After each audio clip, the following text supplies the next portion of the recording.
Hi, guys, and welcome back to Student Stories. And today we have a very international guy out here from Ghana to the US and back to Ghana and then to the UK and playing American football in the UK, professional American football in the UK. Let me stand corrected. Um, yeah, we have Kevin Adams here. And Kevin Adams, what brought you to the UK and what brought you to the University of West of England, and why did you choose the UK in the first place? Just a little background. I kind of have I guess, a unique story, not your typical route. My name's Kevin. I'm originally from Los Angeles, California. So I'm from the United States. I was living in Ghana. That's where my wife's from. So I was married out there and living out there for a little bit a few years ago. And while we were there, we started the process of getting my wife a U.S. visa or a green card, which can obviously take quite a while. In that time, I had put a few feelers out for playing American football overseas. I played football in my undergrad university in the States, and I had a few friends that had gone and played football internationally. And so I had some kind of a profile on an online platform called Europlayers. It was on there that a coach from the University of West of England in Bristol reached out to me, and he presented the opportunity to come to the university, get like a partial scholarship to play American football and to do my master's. And it just worked out really well because we were in Ghana and my wife didn't yet have a green card. We couldn't really go to the States or, anything. And Ghana was a bit hard when it came to finding work and things like that. And so it just lined up really well. But the other really enticing thing when the coach had reached out that really made us want to take advantage of it was the cost and then the time.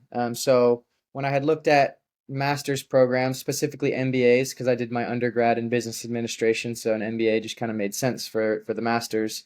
But in the States, the MBA programs that I looked at were all 2-year programs, and they were ranging from like 30 to 60 grand a year. So obviously 60 to 120 Mm. grand to get a degree. And then the UK was just like worlds different. So it was 1 year, so you save a year of your life, and then also the cost was like 10 to 15. I had a little bit of a scholarship, but it was closer to like 10,000.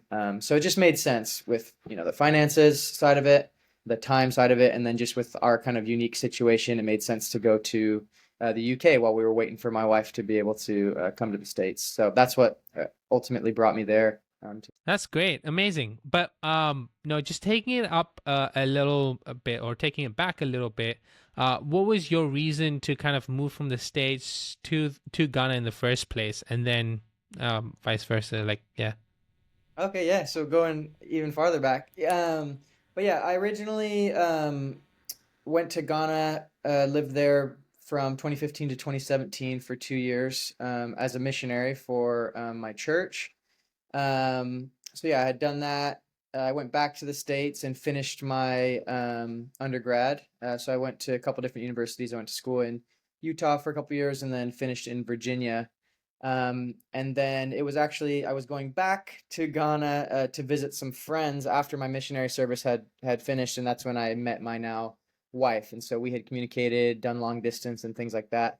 And then after COVID, and I had finally graduated, we were able to kind of be reunited. So moved out there. We got married in September of 2020. So yeah, originally it was missionary work, and then my wife is now my reason for going back to Ghana, and I'm sure we'll continue to go there to see family and things. Right. Well, like you said, I think no things took a different turn for you, and then you obviously chose to move to England to do your masters. Um, it's quite fascinating to understand from your standpoint, like how you chose the UK to do your masters, because you often see a lot of people from the Asian side, like the Asian continent as well as the African continent, and then very few people really move from the States to go back or to go to another country to actually do a masters. But it's really cool to see that happened, and how was that for you? How was that experience? Um, how did you take that change? Yeah, I think that's a good point. I do agree that Americans, we tend to kind of be in a bit of a bubble.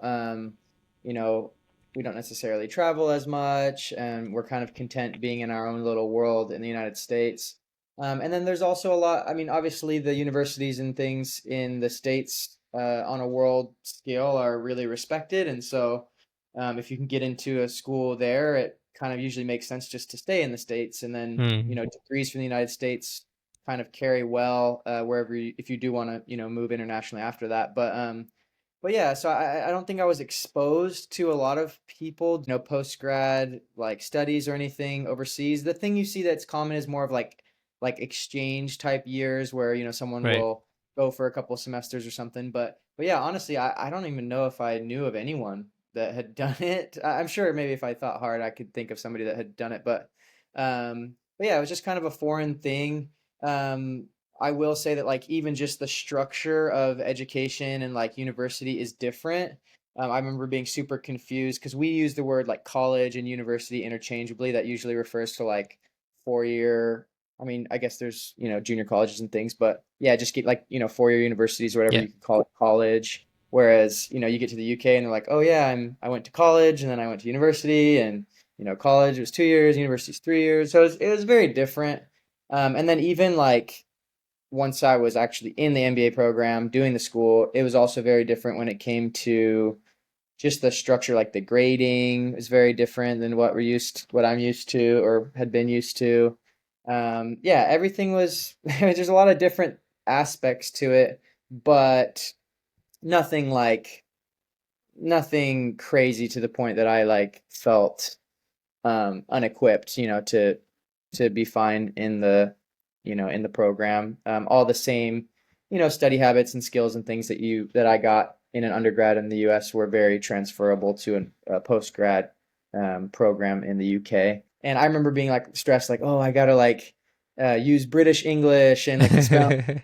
So like that wasn't really a big deal either. You just change the setting on your Right. word, whatever. But so yeah, like on the surface level, there were a lot of differences, but when it gets down to it, like at the end of the day, you're you're going to lectures, you're taking notes, you're writing papers, Yeah.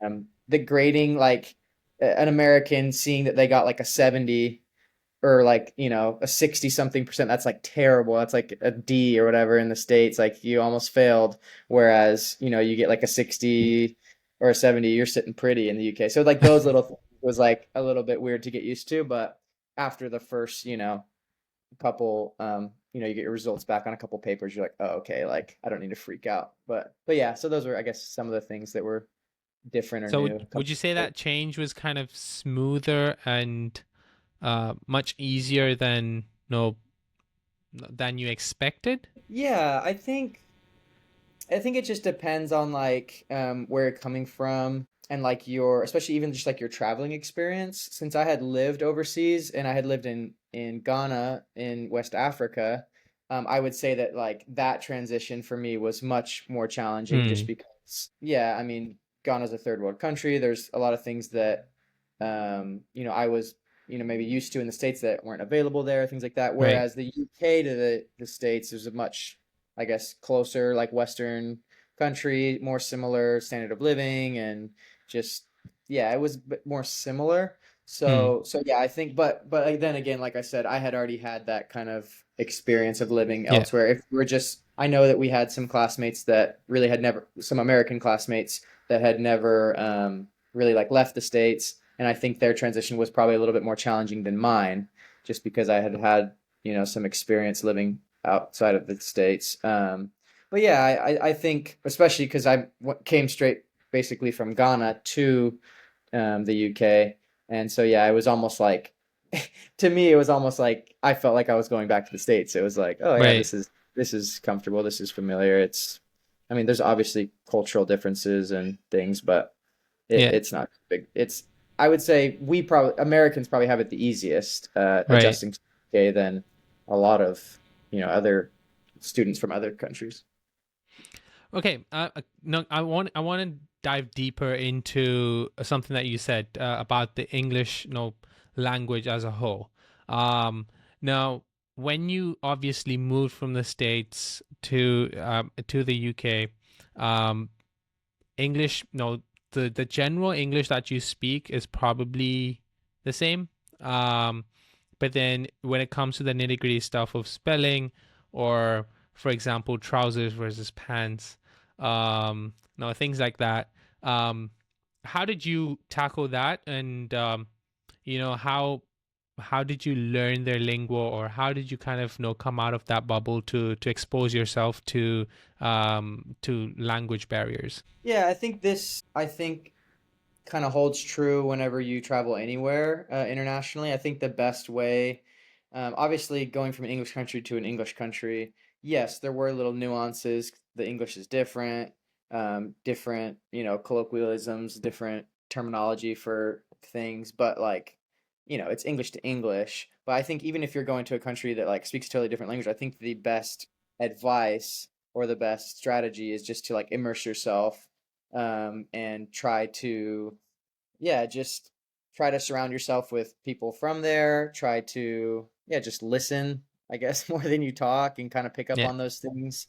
I would like, because I came to play American football, I was kind of surrounded by a fair amount of like Americans. And so Mm. I kind of had to make an effort to be like, yeah, like I have a lot in common with these people, and it's easy to just kind of pick up with them. And I do have made a lot of friends that were from the States while I was in the UK, but then, made a lot of friends locally. And I think part of that too is like involving yourself in whether it's, you know, extracurricular things. Again, I was playing sports, so that took a lot of my time and kind of naturally like filled that up. But if you're just coming as a student, there's other ways to like get involved, So if I think it's about doing that, and it doesn't even have to be necessarily related to the school. Like, we started going to church pretty, soon after we got there, and we had that community as well. And those are some of Right.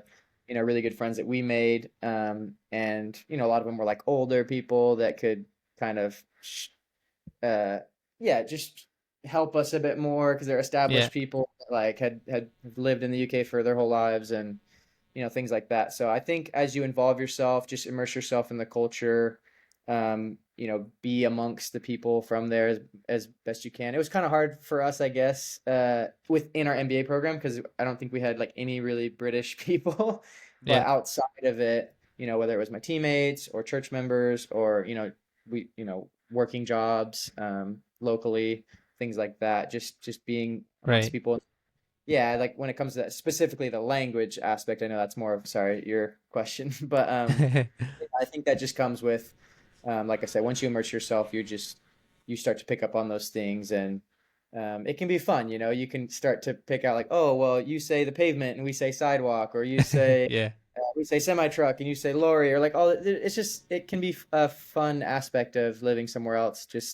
And I think just embracing that as it is what it is, and I think it starts to be fun when you can start to add those little things in your Yeah. vocabulary, and it seems seamless, and or you might say it funny and somebody laughs, but it's all just good fun. You don't have to stress out too much about it. Right. No, I'm gonna catch you to a point where no, you mentioned that your wife is Ghanaian and you're American, and obviously I know that. But going into that, how was the cultural difference or all those changes that you saw from one country to another, moving from one country to another? Obviously, for you, is a little bit more seamless, but at the same time, from your side as like a first-hand now experiencing this whole thing, plus seeing your wife experiencing it for no for her time, like time being, like when she's traveling from one place to another, her adapting to the new cultures. How is that dynamic? Like, how does that change? Was that different for you and different for her? How was that whole experience? Yeah, it was actually really fun. So the UK was the first place that my wife Liffy had ever been outside of Ghana, and so there was a lot of like first times for a lot of things, Yeah. and it was fun to see it through her eyes. Just things that maybe, like I said, the UK can be very similar to the States when it comes to the infrastructure and just like the availability of certain things. But for her, coming from Ghana, just going to like the local like mall was like, whoa, this is like crazy, like, or I mean, just a lot of things. Just I don't even know. Yeah, just doing fun stuff like going bowling or, just walking around and seeing how, our campus was. Like, obviously, the business building was like a brand new, super, nice, high tech, like building, just things like that, that like I might just be like, oh, yeah, it's just like a university building. But my wife obviously was coming from a different place and it was really interesting for her. And, she I would say, pretty quickly settled in and got used to things as well. But yeah, it was fun just to experience those first times with her and yeah, just it's obviously going to be very different coming depending on the country you come from, and just like what's normal there, what's available there. Right. Even just like public transport, like I wouldn't say that Bristol has like great public transport, especially compared to like London and places like that. But even just the ability to like, we didn't have a car when we were first there, but just be able to jump on buses and get around. And yeah, so yeah, I think it was fun. We definitely experienced it differently, but I was able to kind of like see things through her eyes sometimes, and it made it pretty fun. That's amazing. No, I think no, even from myself, like the whole big change was no, I feel like because I traveled quite a bit in terms of change, I feel that I didn't find any pinch in terms of the culture or the differences because I was exposed to different cultures already. But where I did find a lot of difference was, in terms of the small things like language or adapting to those little changes, the S's and the Z's, like, just when writing, always get them messed up. Academically, obviously that was a problem, but I guess we all get through it. But all right, you're a perfect person to talk about sports. So I'm gonna move into that segment, where I'm gonna ask you how is sports back in the States versus in the UK, and obviously you're playing American football, which is basically born and bred in the States, Yeah. and you're coming out of your way from the US to actually play in the UK. What made you do that, or no, that opportunity that you accepted for? How did you pounce on that opportunity, and how did you take that forward? Yeah, so I would say culture around sports from the States to the UK is very different. We put like a lot of money and attention on it, Mm, especially within our educational system. So, I mean, you have college sports in the States would like just crush most like professional leagues around the world. right. Obviously, there's a rich sports culture in the UK when it comes to, football, what we would call soccer, rugby, things like that. There are like, they love their sports, Yeah. don't get me wrong. Like going to a football match in the UK could be one of the craziest sports experiences you have, but it's just more disconnected from the education system, whereas it's Right. pretty intertwined in the States. So when it comes to like, obviously, initially, what brought me to the UK, like I said, was the opportunity to play to play American football for the university. So those university teams, someone hearing that from the States is like, oh, you're on like a big university team. It's not as much of a big deal, I guess you could say. There's not as much attention brought Right. to it. So how it works in the UK differently, unlike the States will have, a bunch of sports teams. And because of Title IX, it's like balanced for women's sports teams and men. We have a bunch, whatever. Where in the UK, they might have just as many, but only like three of them will be what they call performance sports, and that's Mm, sports that the university actually funds, puts money into. They have like paid coaching staff. You have your own facilities, weight room, locker rooms, things like that. mm, Where the rest of the sports that the university has are more like operate like club sports in the States, kind right. of just more for fun, more casual. So at University of the West of England, our three performance sports were American football, basketball, and squash. And it's kind of up to the university what they want to focus on. And so, but obviously, American football is not like huge in the UK, so there's probably only five or six universities in the UK at all that have American football as Okay. their performance sport.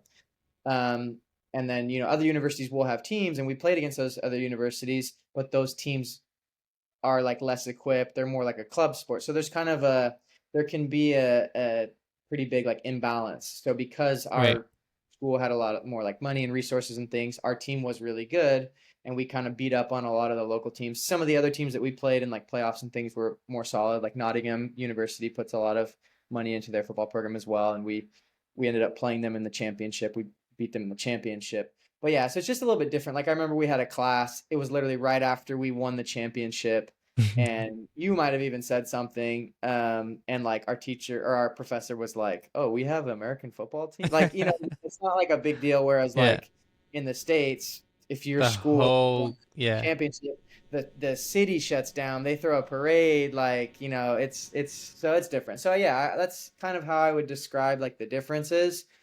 People that take sport really seriously in the UK from a young age wouldn't probably end up in like the university anyway. They do like the academy routes and like end up trying to get on like clubs and kind of work their way up. So like I said, it's a bit more disconnected from the university sport. But as like a positive thing, I guess, is if maybe you aren't like an elite athlete or something and you just want to come to do your master's in the UK, you may not have even have been like a collegiate athlete in the States Right. because it's not as crazy. It's not like a crazy thought to want to come join a team. Like you Right. could be kind of an amateur and still I mean, there was guys on our American football team that hadn't played before, that just wanted to give it a shot, and that's like totally normal in the UK. Right. Whereas like, in the States, people are like fighting for scholarships, and like it's really competitive. And like if you haven't played football before, like not a chance are you ever going to get on like a college team or university team. So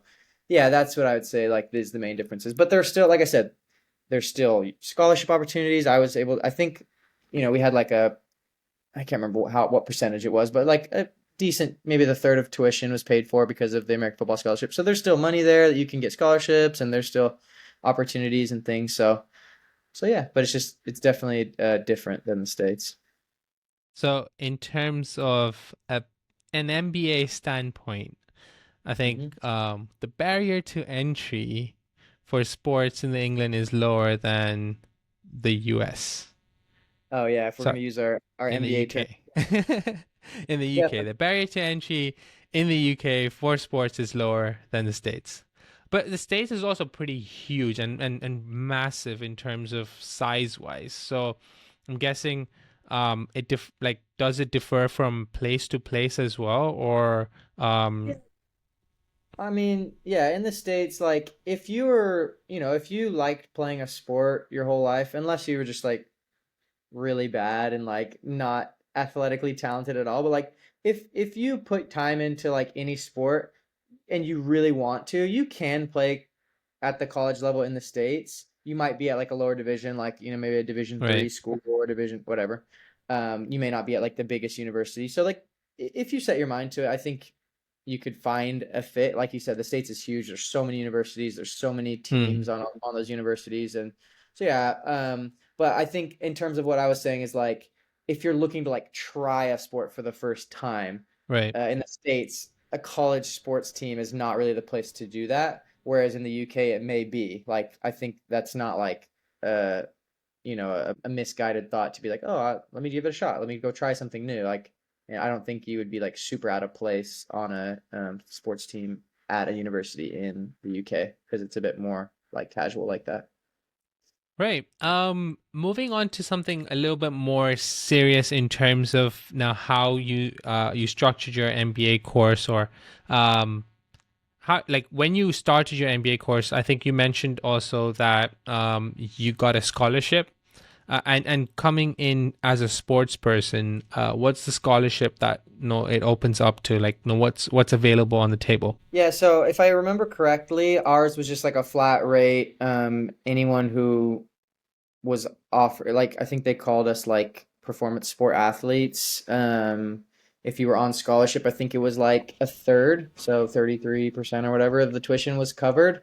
And so that was just taken off automatically when you go to pay your fees or whatever. It was just, I guess, a reduced rate. Right. But yeah, I don't know what other like scholarships are available. That was just the one that I was presented with, and so I think that was pretty standard for American football. I think that was kind of the deal with any of the performance sports. So I guess the others would Mm. be basketball and squash. So I think there were other student athletes that were on those type of scholarships. Yeah, I don't think anyone was like in the States they'd say like a full ride where like they cover all your tuition and your Yeah. housing and things like that. I don't think those are necessarily available when it comes to sports. Again, just because the emphasis is different, they're not putting as much money and attention on sport in the UK, but like a third I think would be like pretty typical. So not a huge scholarship, but it definitely helps. And now that you've kind of, obviously you're set in terms of, you completed your masters, and you're working, or whatever you're doing. How do you look back at it? Do you think that this was a good decision, and was no obviously it was the right decision at that time for you, because it kind of made way for the next phase of your life? But in terms of on a personal standpoint, if you were to compare you doing a master's or an MBA in the States versus the UK, do you think it still holds the same value? And now that you're back in the States, have you seen that reciprocation in terms of people accepting your UK MBA, equivalent to if you did it in the States? Yeah, well, first of all, yes, I definitely look back and think it was worth it. It was an amazing experience. I wouldn't, trade it for the world. Just living in the UK for the time that we did and getting the masters, accomplishing that and having that, moving forward. And then, yeah, just looking again, comparing what, I could have spent and the time I could have spent in the States that would have just been, so much more. So yeah, I'm super grateful that I did it, and grateful for the opportunity to get that done in at UE. I don't know. I'm probably not the best person to answer the second half of the question, just because since I've graduated, as you mentioned, I've been kind of putting some emphasis on playing football. So Right. actually, as we sit right now, I'm in Finland playing professionally for a team. I have been back to the States, and I've worked. But it's been more based on kind of my past experiences in the workforce with sales and things like that. Right. So I haven't necessarily like put out, my MBA on, my, resume and job applications and things. So I haven't seen it, but from my understanding, especially when it comes to something like an MBA, yeah, it's going to be totally fine, like comparable to getting it in the States. I'm sure there's outliers where someone looks at it and, frowns their face and doesn't want to respect it. But like when it comes to something like an MBA, that's just all like kind of experience based. It's Yeah. business. I don't think there should be any worry. I think if you're looking at other types of degrees, yes, there might be like different requirements or things involved. Obviously, like the extreme end would be like something like medicine. Obviously, if you're trying to practice medicine in the States, something from the UK might not translate the same, or you might not be able to Right. just go seamlessly start working in the States. But yeah, when it comes to something like a business degree, I don't think there's any issues, and that was part of what I thought about when doing it, and that was from the research that I had done, and even today, that's still my understanding. And I have we have, like I said, I might not be the perfect person to ask just because of my route, and I've been focusing on sport and things. I'm sure I will lean back on my MBA when my sports career has, kind of died out. But yeah, obviously we have, friends and classmates from the States that Mm. came, got their MBA, and have gone back and have gotten good jobs and things with it. So yeah, I think that's a pretty good testament that it's not an issue. Right.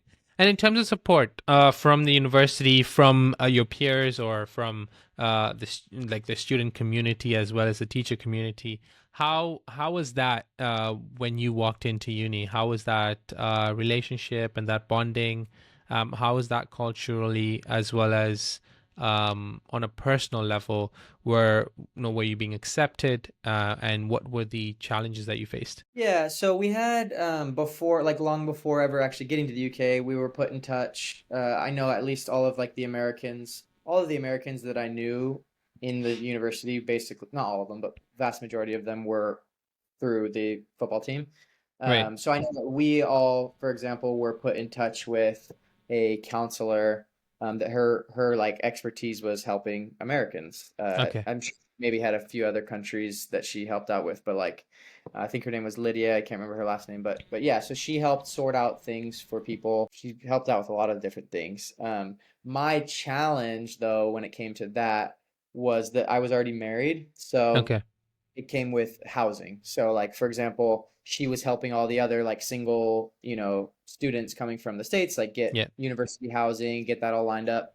And I remember one of my first questions for her was like, "Okay, well, what is there available for like married couples?" Hmm.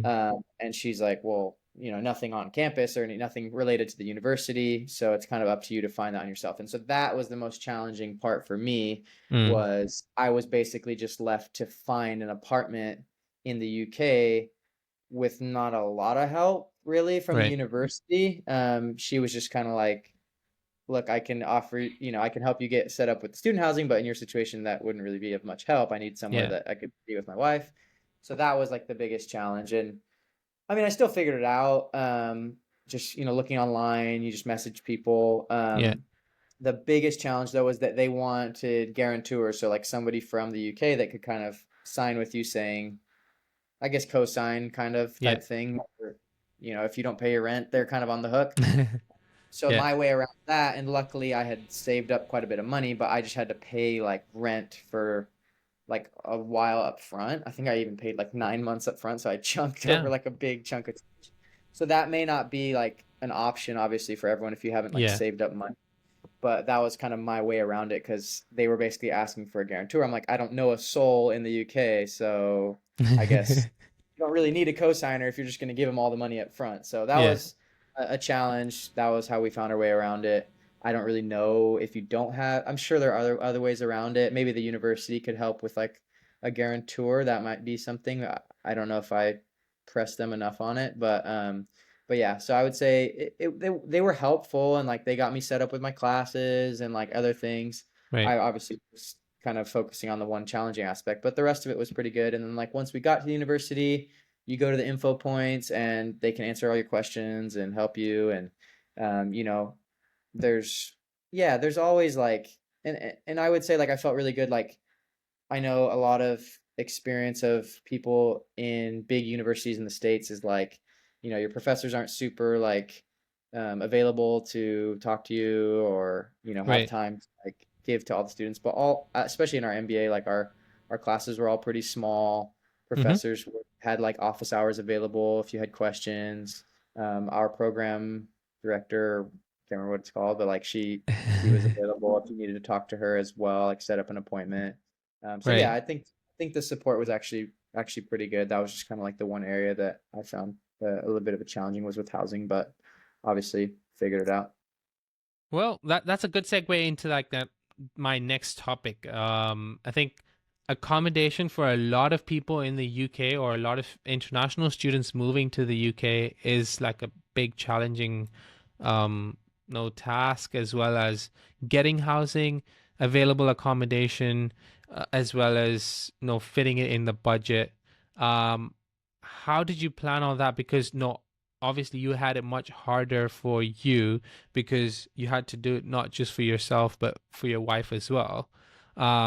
So when actually going into budgeting and when actually looking into that, how much did you actually need to have to make sure every month that you were able to get a good place to stay? Obviously you spent money upfront for 9 months, um and then you have to obviously get money coming in somehow, maybe a part-time job on the side, or how did you manage all that?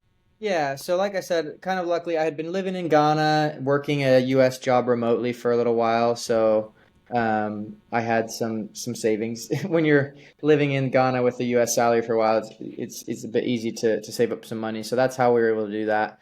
But yeah, so I came in with a chunk saved. This is obviously a few years old. This is 2021, but we had a studio, um, kind of not too far from the university. I would say halfway between the university and the city center. So obviously, if you're in the city center, things are gonna be more expensive. But you can look around and find something that's within your budget. But we paid like 750 a month, Mm. 750 pounds a month for a studio. I know that, you know, by the time like after a year, it had gone up a bit. I think they wanted to raise it all the way to like 850. So I Mm. think anywhere from if you're looking to like find an apartment, I don't student housing is different, obviously, but Yeah. off-campus housing, like if you're looking for apartments, I'm sure, I guess just budgeting probably for close to like 1,000 is probably kind of Yeah. normal if you're gonna look for like something small like a studio. If you're sharing space though, like if you want to just rent a room, I'm sure you can find it for like half that, you know.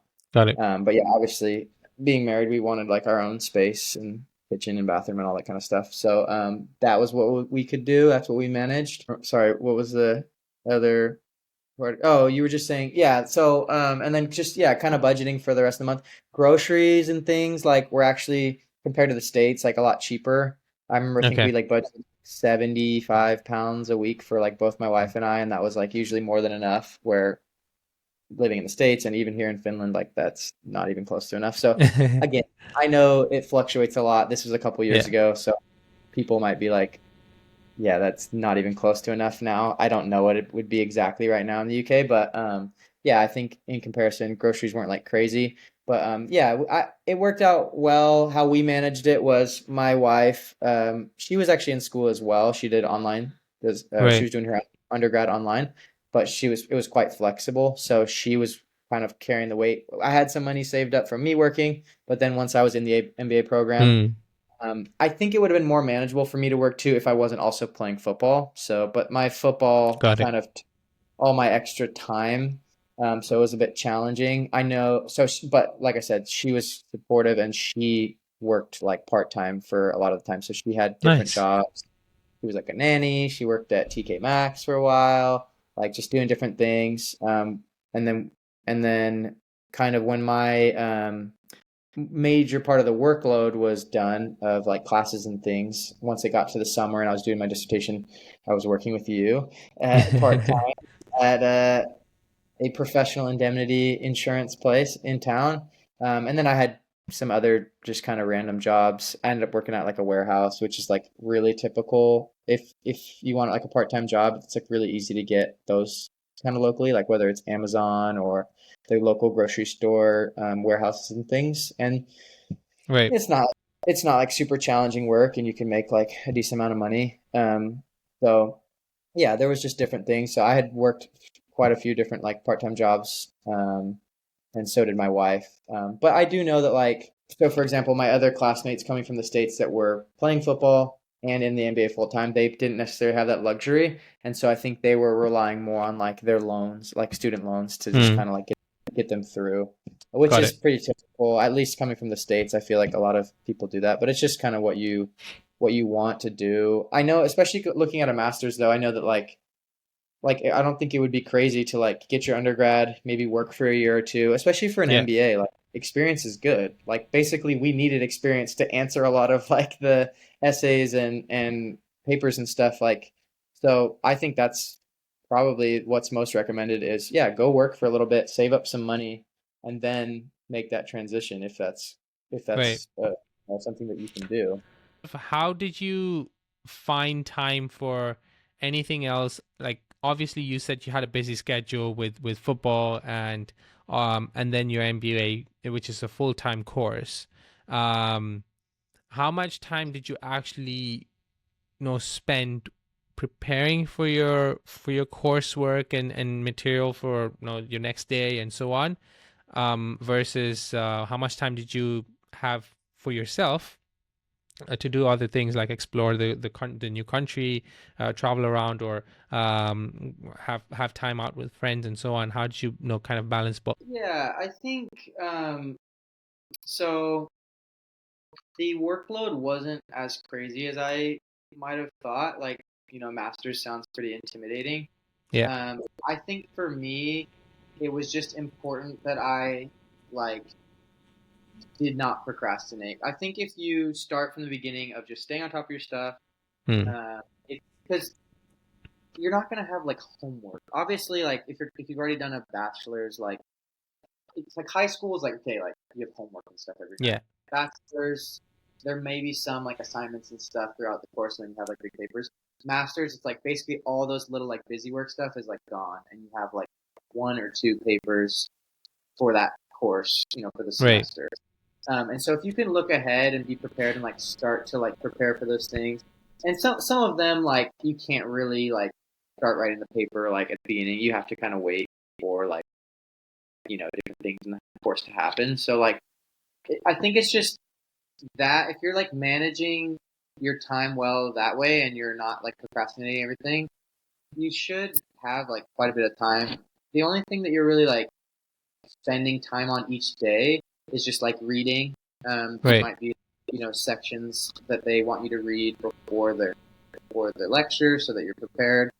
That's pretty much it. And then obviously, like I said, once you're maybe getting a little bit closer to when those deadlines are for the papers, then just starting early enough that you're not like swamped with like having to write these giant papers at the last minute. But yeah, I would say, like I said, yeah, I had football practice, at, like a few nights a week or whatever, and games and stuff. Traveling took some time, but yeah, like I said, we had enough time to involve ourselves in church locally, and then yeah, go explore. We didn't do like a ton of like actual like traveling far like outside of Bristol while we were in like the kind of September to May Mm. like the course load portion of the MBA.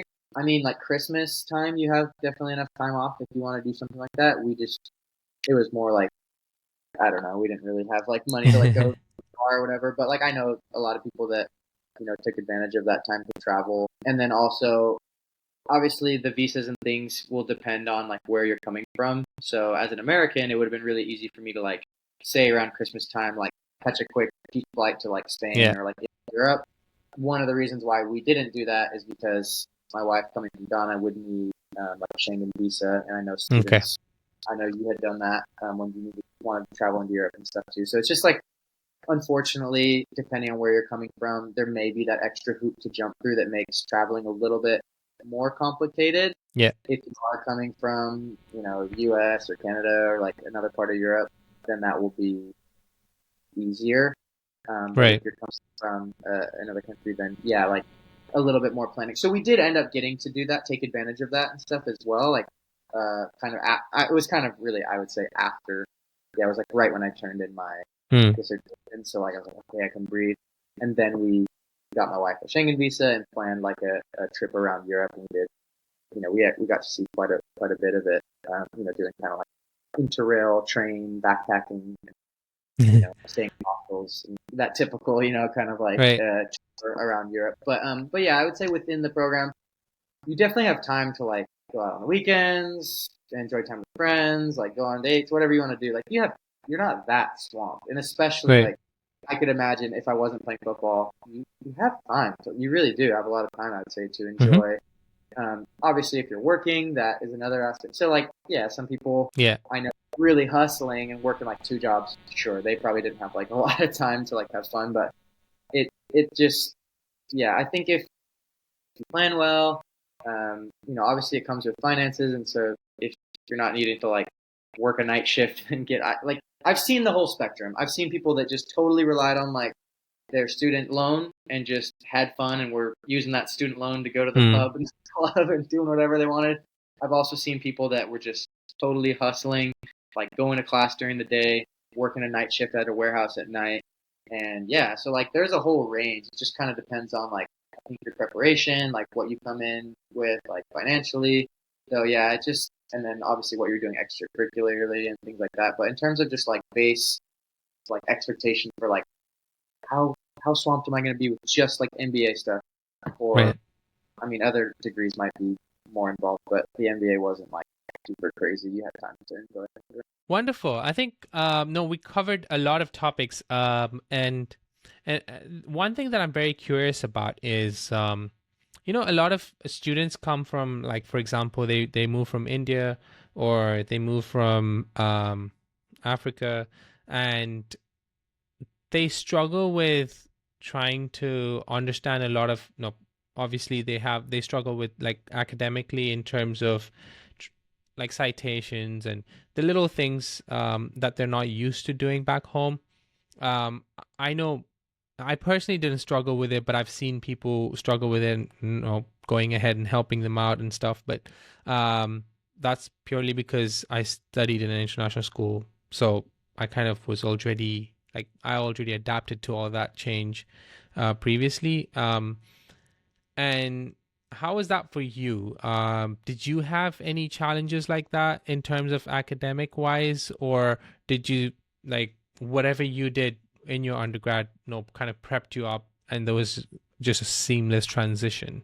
And I know you did say there was a really good transition, but no, is there anything like that that kind of people should be aware of for first time coming out of the States, going to the UK maybe to study and so on? Yeah, I'm trying to think. I mean, I know you just mentioned like as an example, like citations and things like that. I do think that was actually one of like just the little things that, yeah, there was just little nuances with stuff like that.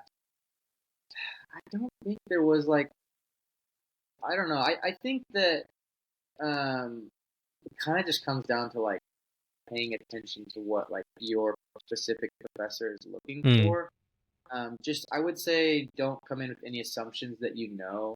Like yeah. that's kind of where I would say if I ran into anything, that's where it would just be like, oh yeah, they're asking for citations. So my mind goes to like what a bibliography looked like in the States, and that would probably get me into trouble. But you Mm, don't really have to do that because I'm pretty sure each professor like in their they give it to you all in like writing basically at the beginning of the semester. And so if you just look at what they're if you start to assume, oh yeah, I know how to do that, I've done that in yeah. my undergrad, and then just you never even look at like what they've asked for, then yeah, you'll probably get into some trouble with just different formatting or different like UWE had their own citation Yeah. like Format. format Yeah. specific just to the university. So it wasn't just like the UK. So you definitely can't, even if you're coming from the UK, from like you have to look at what are they looking for at the specific university in the specific course. What is this? Because a professor may even add like something extra that they want you to have in your Right. citation, or just how you format something. So yeah, I would say that's probably the best thing. Like there will be a lot of overlap where like it's like okay, yeah, I know this already, and you may be tempted to just be like, all right, I'm not going to read through all of this because I've done it, but I would just try and like look at specifically what they're asking for, because there might be little differences, and I think if you do that, I don't think you should really run into any trouble. But just yeah, I wouldn't start assuming that you know exactly how they want things because there probably will be slight differences. So just pay attention to what they're asking for. That's perfect. No, I think that you made a really good point as to really nailing what the requirements are and checking beforehand. I think when we started the MBA program, we had that initial activity. I think it was like a 12 page, or I mean, sorry, a 12 pointer instruction. And the first instruction um, said like something to go to the next one, and then we went to the last one, and the last one was basically ignore everything above.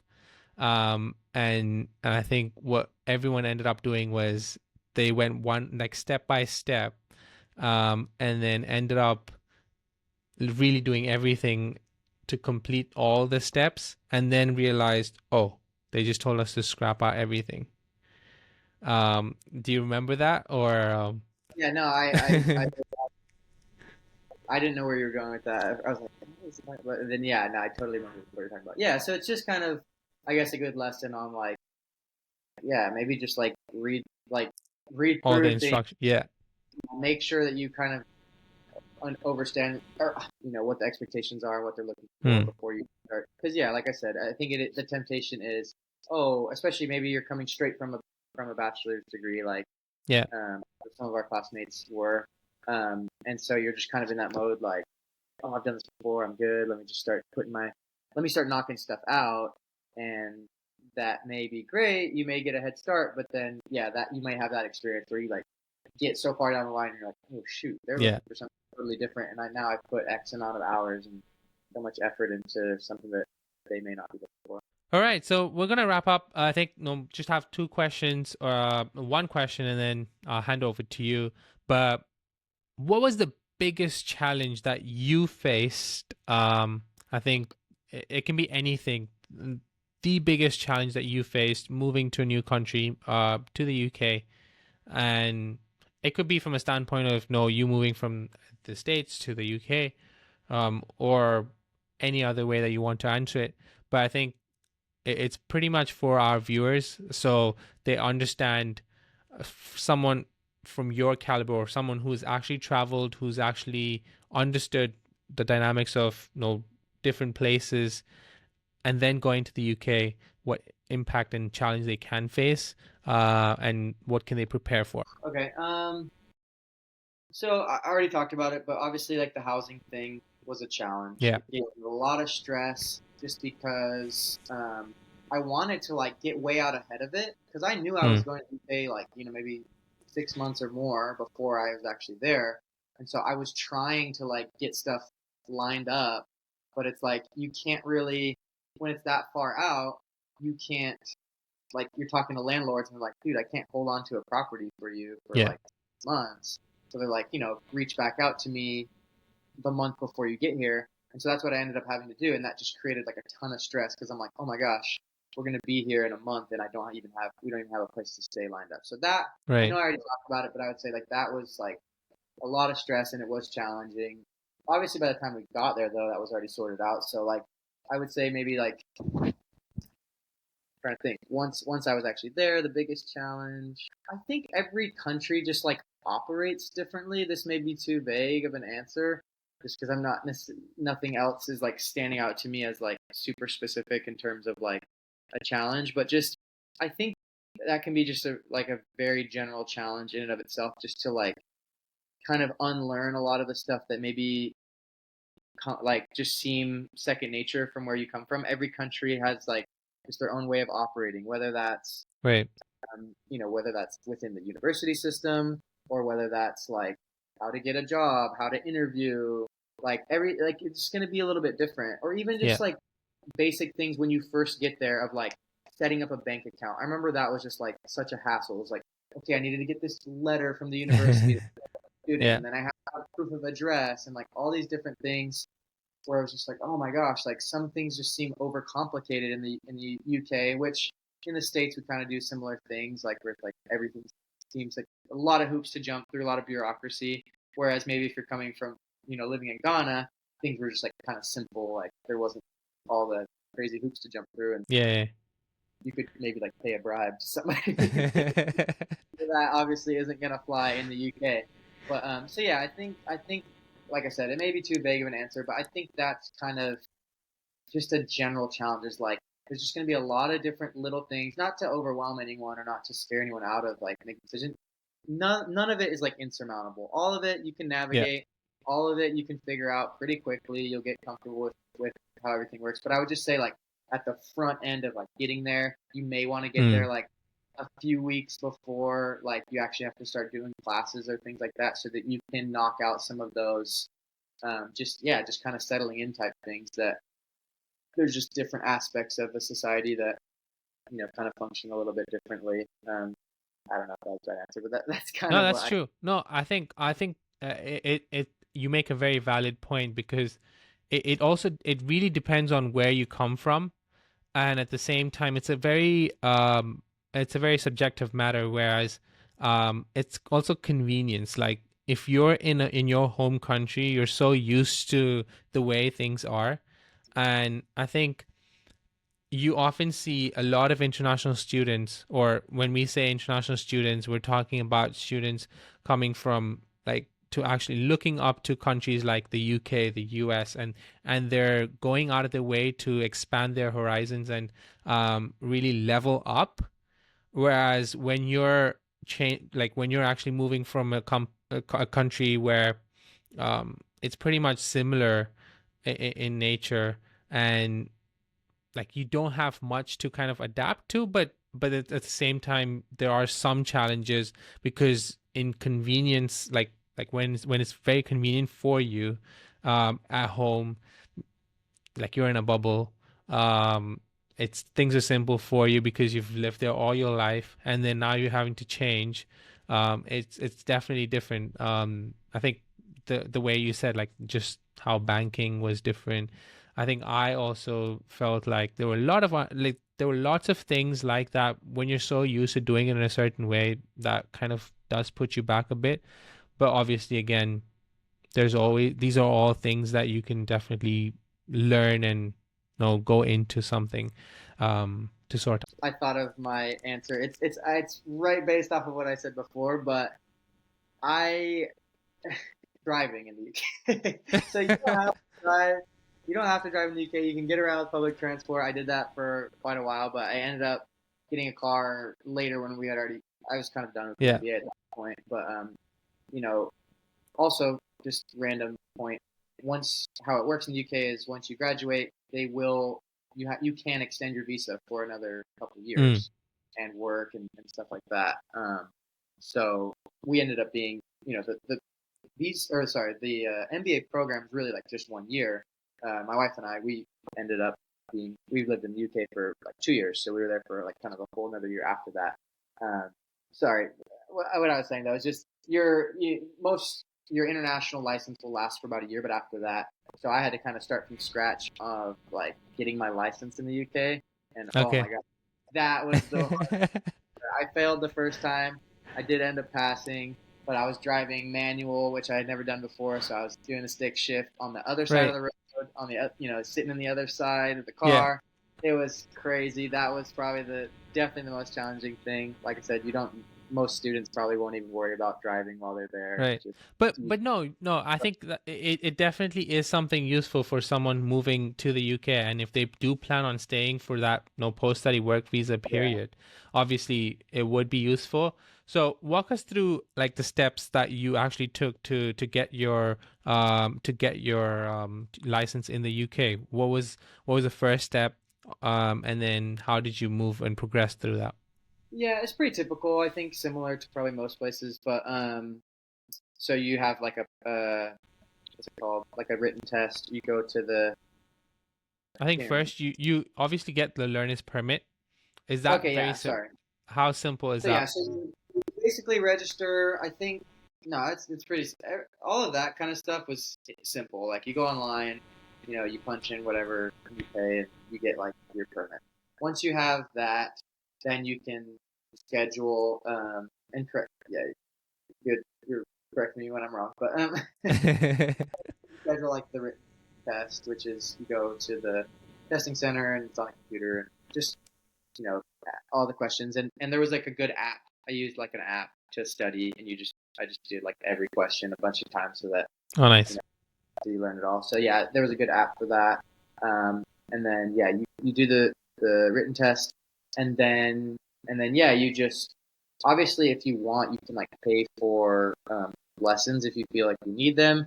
Okay. Most people in the world, India is the same as UK though, right? Driving on the Yeah, driving on the right, as in right hand, keep left.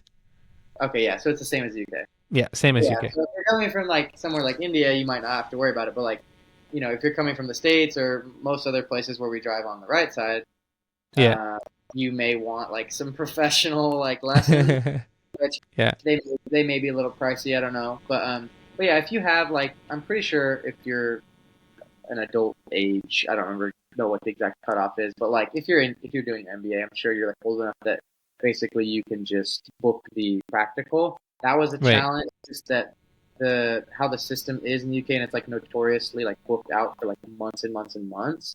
How I did it was you just get like a test date, practical test date scheduled.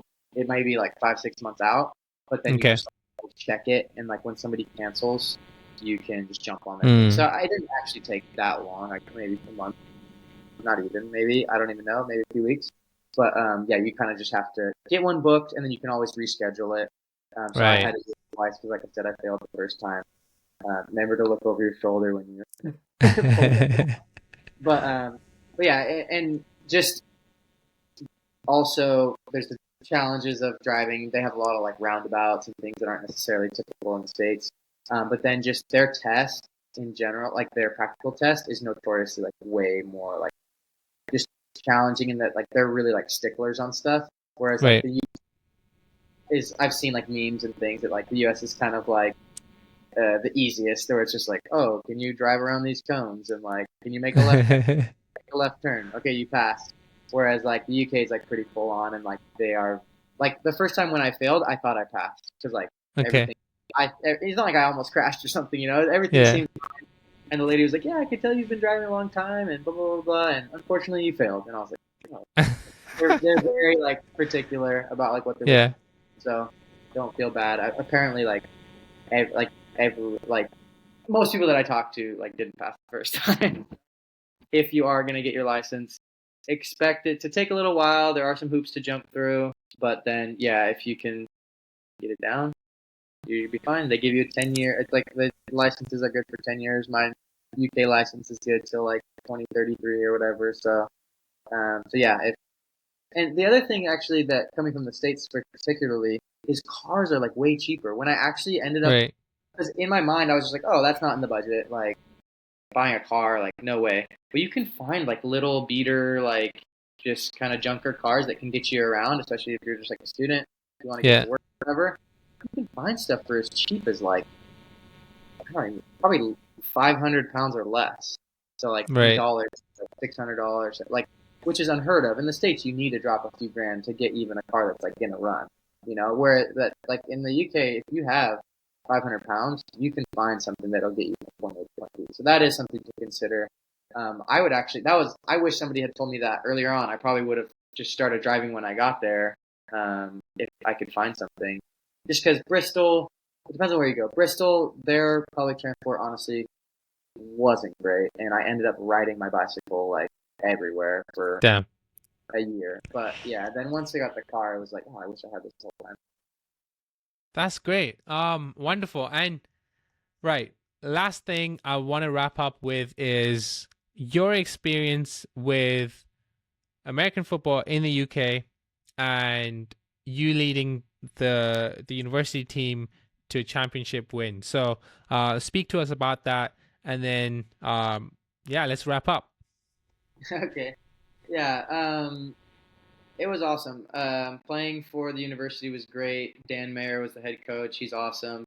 There's just a good staff, and like I said, because it was a performance sport, it was pretty full on. Like I played at a couple different universities in the states. It may not be like quite up to the level just because of how the focus is, but like man, we took it seriously. We had like full on, we had practices 3, 4 nights a week. We had our weightlifting. We had a really good weightlifting coach. He was awesome, and we had our own weight room and all this stuff. So we had film sessions and everything you'd expect, like so I came in like Hmm. just expecting, university football and taking it as seriously and it was when it came, when it Right. came to our practice schedule and everything. The competition was like a little bit lackluster and that was where I was kind of like, oh, like like I said, a lot of the teams that we played in our side of the conference, they didn't even have like as a performance sport, so you had a lot of just guys kind of playing casually, up on teams, Okay. which was fun. We won every single game in our regular season. Oh, Like I that's said, amazing. it was more challenging when we got to playoffs. The north side of the league, they had some schools that put that have performance sport, American football and things like that. So we had some tough games in the playoffs. We ended up winning. Nottingham, they host how university sport, they'll have like this, they call it like Bucks Big Wednesday, where like all of Okay. the sports basically have their championships like at the same time. So Right. our season was like way stretched out. We start in October and we didn't play like our final game until April. So we had a lot of like there was like a big break at Christmas and there was different like bye weeks and things like that. So it was stretched way out.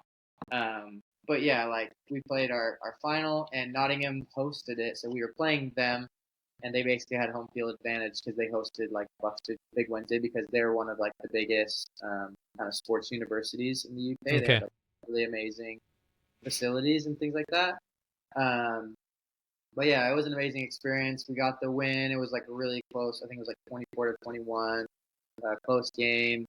And yeah, we got we celebrated. We ended up getting like big championship ring. I don't have mine here, but I would whip it out. It's a big old ring, and I ended up coaching for the university the year after we won again. So I got two rings. Oh, that's amazing.